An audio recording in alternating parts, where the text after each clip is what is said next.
Les agents de l'opérateur privé de l'eau, la SOR, sont en grève. Les images des manifestants devant Nîmes Métropole et de la banderole déployée au siège nîmois de l'entreprise, tout le monde dans la capitale du Gard les a en tête. Surtout Yvan Lachaud, ex-président de Nîmes Métropole, qui a dû affronter les assauts du prestataire en place depuis 50 ans et qui refusait la sentence, le marché de l'eau à Nîmes, confié à un nouvel opérateur, Veolia.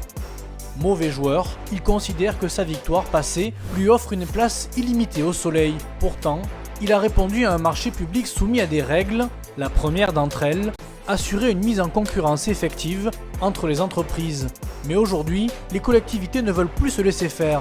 Elles organisent des marchés plus courts en durée et imposent des contrôles sur la bonne exécution des tâches. Mais la pression est-elle pour autant moins forte? Pas sûr du tout. Collision entre collectivités et entreprises privées sur les marchés publics. On en parle ce soir dans Bonsoir le Gard. Rebonsoir Julien Devez. Bonsoir Abdel. Merci beaucoup d'être à nouveau avec nous ce soir sur le plateau de Bonsoir le Gard. Vous êtes l'ancien directeur de cabinet du président Yvan Lachaud quand il était à la tête de Nîmes Métropole. Vincent Bouget, vous êtes resté avec nous pour ce débat puisque ce soir, bien évidemment, on va parler de ces fameuses délégations de services publics. Est-ce que finalement ces entreprises privées qui participent à ces marchés publics, est-ce que finalement elles n'en font pas des marchés qui leur appartiennent jusqu'au bout? C'est-à-dire à un moment donné de dire malgré des mises en concurrence régulières, elles considèrent que ces marchés quelque part leur appartiennent puisque ça fait des décennies et des décennies qu'elles exercent leur activité. Et notamment vous l'avez vécu avec la SOR. Et on l'a vécu avec la SOR et c'est bien évidemment pour cela que Julien Devez est avec nous parce qu'on avait envie de reparler de ce sujet et de comprendre aussi de l'intérieur comment vous l'avez vécu. Parce que bien évidemment quand vous avez décidé de remettre en cause le marché de l'eau, on présume qu'il y a eu des pressions de différents opérateurs et en particulier celui qui était en place, non ? Non, il ne faut pas le voir comme ça parce qu'il faut tordre le cou à un certain nombre d'idées reçues sur les liens entre les entreprises. De toute façon, le droit est de notre côté. Le droit fait que l'eau qui aujourd'hui coule dans les tuyaux des habitants de Nîmes Métropole leur appartient. Ce n'est pas parce qu'une entreprise est délégataire du marché de l'eau que pour autant elle peut s'adjuger cette eau, faire n'importe quoi, décider du prix. Tout ça est soumis à des règles extrêmement strictes. Et effectivement, c'est le cas dès le passage du marché public. Mais la question c'était, d'Abdel, vu que les entreprises privées, elles gèrent la SOR, c'était 48 ans, la gestion de ce service, ça reste un service public, donc il doit répondre à l'intérêt général, donc c'est un service public qui est géré par une entreprise privée. Et Monsieur Bouget va réagir certainement, elles n'ont pas les mêmes intérêts. Une entreprise privée, c'est là pour faire de l'argent, et un service public, c'est là pour répondre au plus grand nombre sans des logiques capitalistes, c'est ça ? J'ai pas besoin de rester, du coup, en fait. Le porte-parole. Elle apporte la contradiction. Non, c'est bien. Sur le sujet de l'opportunité de passer en régie, puisque c'est à ça que vous faites référence, c'est-à-dire de faire en sorte que les collectivités gèrent directement leurs services publics. C'est certainement le choix de Monsieur Bouget, mais je ne veux pas parler de ça. Avec des agents municipaux ou des agents intercommunaux qui feraient le travail à la place d'agents issus du privé. Il y a tout un nombre d'études et tout un nombre de cas où les situations varient. Vous allez avoir des opportunités parfois parce que l'histoire aura été comme ça d'avoir plutôt un choix de gestion publique et d'autres parfois un choix de gestion Mais la privée. question en fait, surtout ce soir qu'on avait envie de vous poser, vous l'avez compris sans vouloir trop insister, vous avez eu quand même l'audace et je pense que c'est ça aussi que Coralie avait envie de dire, au bout de 48 ans, décider de changer d'opérateur sur le marché de l'eau, c'était aussi prendre un risque politique, d'ailleurs vous l'avez pris, ce risque. Et maintenant on a mis en place un service de contrôle de gestion pour vérifier que l'ensemble des délégations de services publics ou des marchés publics qui étaient passés au sein de l'agglomération fonctionnaient. On peut vraiment contrôler une entreprise qui gère l'eau depuis 48 ans ? Est-ce qu'à un moment donné, les élus ne sont pas forcément les mêmes ? Ils ne savent pas forcément comment gérer un réseau, ils ne connaissent pas le réseau. Est-ce qu'ils ne se laissent pas dépasser ? Finalement, ils donnent ça au privé ? Il y a deux types de contrôle. Vous avez un contrôle financier qui lui doit être évidemment soumis, qui peut être fait sur livre, sur tablette, et sur lesquels les élus peuvent effectivement avoir leur prise. Évidemment, à mon avis, aidés par des professionnels. Nous, on n'a pas hésité à recruter des gens qui venaient du privé pour avoir les mêmes méthodes. Oui. Mais vous avez aussi tout le contrôle opérationnel qui, là, effectivement, doit être réalisé par les services et les équipes municipales ou intercommunales. Il faut mettre en place des stratégies, en fait, ce que vous dites. Bien sûr, ça ne veut pas dire qu'il faut avoir que du privé, que du public. Il ne faut pas fermer les yeux quand on fait appel à des services de délégation Monsieur de service. Bouger, peut-être une question. Une question. Oui, je vous en prie, Coralie. On voit ce qui se passe à Marseille avec les agents qui sont en grève, c'est des agents du public. Bon, c'est le bordel, on l'a vu avec l'eau, les poubelles Le qui bazar. sont... Le bazar. Merci Monsieur Bouger. Je vois vos qualités de professeur, donc en tout cas, c'est le bazar. Est-ce que aussi, quand on a une gestion publique, peut-être que Il n'y a pas la continuité de service public, en fait. Et que les agents peuvent se mettre en grève peut-être plus facilement que dans le privé. Non, mais attendez, si le choix, c'est en fonction de savoir si les agents ont le droit de se mettre en grève ou non. Non, mais c'est du pragmatisme. Non, mais oui, le pragmatisme, d'accord, mais ils peuvent se mettre en grève aussi dans le privé. On a vu les chauffeurs de tango se mettre en grève en début de semaine, donc il y a des grèves aussi. Et bien souvent, la façon, parce que vous le disiez tout à l'heure, la difficulté avec les délégations de services publics, c'est qu'on rémunère aussi avec ces délégations une part qui retourne aux actionnaires. L'entreprise privée, d'ailleurs je ne lui en veux pas, son rôle c'est de rémunérer des actionnaires. Et certains on appelle le transfert au siège, c'est ça? Oui, et aux actionnaires. siège. Et donc du coup c'est autant d'argent qu'on ne met pas dans le service public. Donc pour revenir à ce que vous disiez tout à l'heure, la difficulté dans les délégations de services publics, c'est quand on fait faire, au bout d'un moment, on ne sait plus contrôler. Parce qu'on perd des compétences, notamment dans l'administration, pas que des élus. Et les élus, ils ne connaissent pas tout, et c'est bien normal, mais il y a aussi une administration. Mais quand on délègue trop longtemps, on perd des compétences, ce qui ne veut pas dire que les agents du service public sont pas bons, mais ils ne savent plus faire. Et moi, je pense que pour un certain nombre de domaines, il ne faut pas être dogmatique, et il faut regarder que...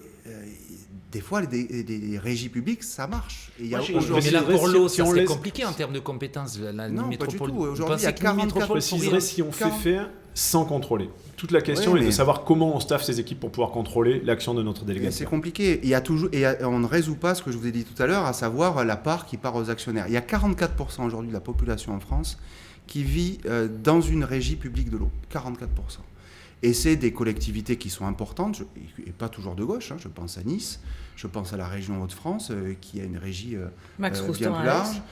Voilà, d'autres. Donc, Là, des on fois, est quand même un petit peu entre deux à Nîmes Métropole, parce que d'ailleurs, il y a une société qui a été créée qui Ouais, s'appelle non, mais c'est une Eau de Nîmes délégation. Métropole. C'est Veolia, C'est pas Veolia, enfin, c'est même pas une filiale de Veolia, si. Non, mais Si, c'est Veolia. c'est ce que je Non, mais c'est géré elle- par elle est Veolia. gérée mais par c'est une vraie Veolia, société. parce que- C'était une obligation du marché, je crois. Absolument, mais je comprends ce que vous voulez dire, Monsieur Bouger, quand vous dites attention, il y a des remontées vers les actionnaires. En fait, bien souvent, si on regarde pour le coût final de l'usager, l'ADSP, bien souvent, va générer des économies. On a vu sur le marché de l'eau, on a fait passer le Non, mètre c'est- cube d'eau de 3,67 à 3,30 pour les usagers. Ça a peut-être Donc, changé. C'est la mise en concurrence, c'est le principe de la concurrence. Alors oui, mais évidemment, la il y a une concurrence partie ne fait pas qui toujours remonte. baisser les prix, la C'est preuve vrai. pour le gaz.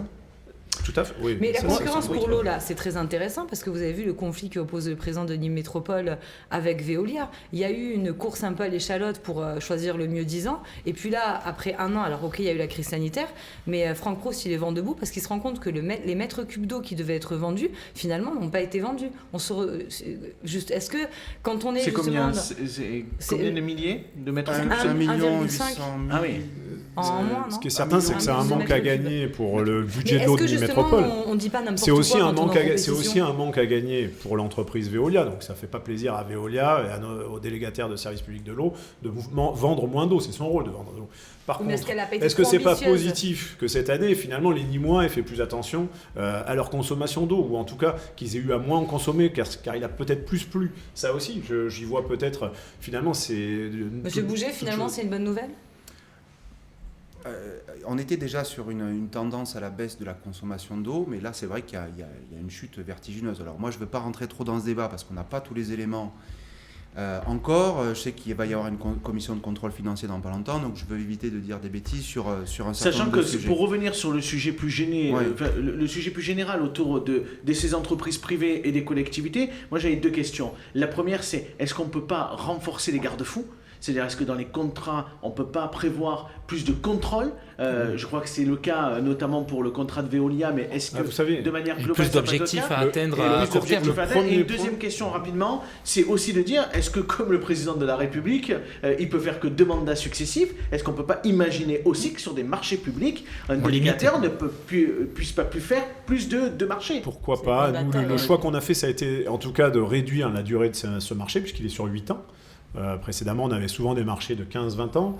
La loi, l'arrêt Olivier, de toute façon, a incité à réduire ces durées, mais on est allé au-delà de la préconisation. Donc ça, c'était déjà une première décision importante. Première décision. Et puis, évidemment, il faut du contrôle financier et du contrôle opérationnel. On a bien vu sur la DSP des transports que les contrôles financiers étaient extrêmement utiles pour arriver à se rendre compte. Et puis opérationnel, parce qu'à l'époque, Keolis, on avait regardé les rapports que vous avez effectués, il y avait des kilomètres qui n'étaient pas effectués, les fiches d'entretien des véhicules, finalement, l'entretien n'était peut-être pas fait, et du coup, c'était un manque à gagner qui, Abdel l'a dit, remonte à la maison mère. Mais encore une fois, c'est la logique, ça aussi, des entreprises privées. Monsieur Bouger. Non, mais là-dessus, je pense qu'il y a un débat de fond. Alors, il ne s'agit pas d'être figé dans ses certitudes, mais la question, c'est l'intérêt général, c'est le service rendu aux habitants, c'est le coût de l'eau, c'est tout ça. Et je crois que, alors on parle de l'eau, mais c'est d'autres choses, parce qu'on a eu ce débat-là sur la DSP ou pas à la ville, sur la question de la restauration scolaire. Et puis vous allez l'avoir sur les déchets aussi. Ouais. Et on l'aura aussi ailleurs. Sur la restauration scolaire, Avignon, en 2014, est passé à une régie, une cantine publique. Bon, elle a fait 500 000 euros d'économie qu'elle a réinjecté dans les produits qui étaient servis. Vous pensez que le tout régie public est possible? Non, je pense que le service public, les agents des collectivités sont en capacité. Alors il faut recruter évidemment, et je pense qu'il y a des ingénieurs aussi qui seraient prêts, qui sortent de grandes formations et qui seraient prêts de jouer le jeu du service public, mais à condition qu'on ait ces compétences-là. Et je crois, moi, qu'une collectivité, sur un certain nombre de sujets, qui sont des biens communs, qui sont à préserver, n'a pas à les donner à un secteur marchand qui a de toute façon des intérêts économiques qui ne sont pas ceux du service. Il y a des sujets où c'est peut-être un peu compliqué. Si on parle juste de l'exploitation touristique des arènes pour venir aussi. Mais on l'a fait. Enfin, le pont du Gard, c'est un EPCC, c'est géré par le public. Et le pont du Gard, aujourd'hui, il est très bien géré et il offre une qualité pour il est très visiter. Bien géré, mais il y a quand même des DSP autour de la restauration. C'est pas du tout public. Non, mais le PCC. C'est pas du tout public. Non, mais la gestion du monument et de l'environnement, c'est le PCC et ça marche bien. Moi, aujourd'hui, je pense qu'à Nîmes, on est en capacité d'avoir un service qui fait la gestion publique des monuments romains. Juste le souci dans les gros marchés, c'est qu'il y a quand on lance un gros marché public, il y a quelques entreprises qui peuvent y répondre. Et du coup, ça répond à la question d'Abdel. C'est qu'une fois si on fait deux mandats pour une entreprise, on va vite se retrouver sans entreprise, quoi. Oui, alors ça, je ne suis pas sûr que les règles européennes et françaises... Alors là, il y aura encore plus de... Monsieur Samari, vous c'est pas la libre concurrence, là. Monsieur Samari. Non, on arrive au bout, effectivement, mais je ne voulais pas couper Coralie. Elle avait une toute dernière réflexion à faire et une question à poser. Merci beaucoup, en tout cas, Julien Devez, d'avoir participé à ce débat. Merci, Vincent Bouger.